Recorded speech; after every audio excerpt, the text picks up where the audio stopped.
Rim original Cosmis buatan Thailand dah sampai kedai Wan Cina guys.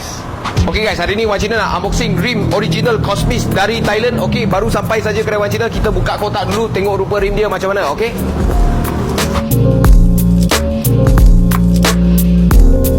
So inilah dua model yang sampai kedai Wan Cina. Okey, Cosmis RG012X dengan juga RG08X. Okey, RG012X ni korang rasanya dah tahu sebab ini memang paling popular, paling banyak orang cari, dengan juga RG08X yang nampak macam CE28. Okey, memang sangat cantik, finishing semua sangat cantik. Ini adalah original Cosmis Thailand guys. Dekat pasaran Malaysia ni kurang lagi, tak banyak orang lagi jual. Kita boleh nampak sini, nampak stiker dia memang cun lah, nampak Cosmis punya stiker.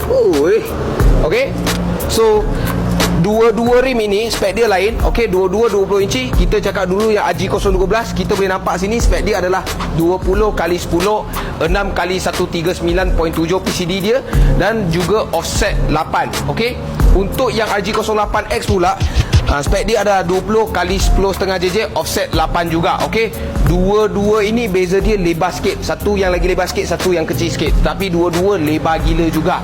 Okey, so jom kita tengok berat untuk 20 inci daripada Cosmis ini macam mana. Sebab kita tahu Cosmis punya rim kualiti dia memang cun-cun gila lah, memang cun-cun Cina.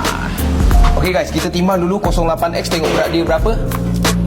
Okey, 20 inci 11.4 kilo. Sekarang RG012X pula. Okey, berat dia lagi ringan.